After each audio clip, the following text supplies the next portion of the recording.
Posibleng nag-refuel ang Russian submarine na dahilan ng kanyang pag-angat malapit sa Occidental Mindoro noong November 28. Ayon kay Philippine Navy spokesperson for the West Philippine Sea, Rear Admiral Roy Vincent Trinidad, sa pag-deploy ng assets para subaybayan ang galaw nito, may namataang 2 surface support vessels, isang rescue tug at isang support vessel na nagsabing naroon sila upang mag-refuel sa submarine. Galing ang submarine sa maritime exercise kasamang Royal Malaysian Navy na ginanap sa Kota Kinabalu sa Malaysia.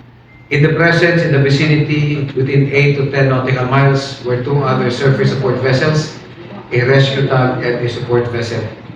The support vessel mentioned that they were there to refuel the submarine. Nabatid na ang Russian submarine UFA-490 ay isang kilo-class submarine na pinapagana ng hybrid diesel at electric engine. Ipinaliwanag ni Trinidad na normal sa mga diesel-electric submarines gaya ng kilo-class ang pangangailangan ng fuel at battery charging habang nasa ibabaw ng dagat. Posible rin umunong nagkaroon ng minor repairs ang Russian forces.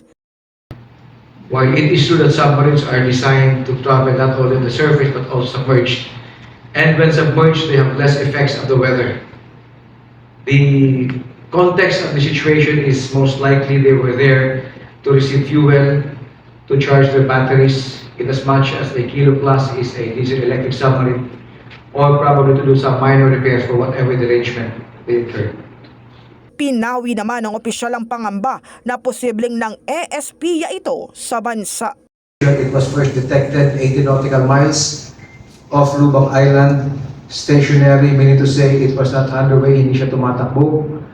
After a few hours, it was already noticed to be traveling at a slow speed from 3 to 6 knots all the way up north. It is unlikely that they were conducting any nefarious activities. In the heart of changing lives, ito si Brigada Kath Austria ng 105.1 Brigada News sa FM Manila, The Music News Authority.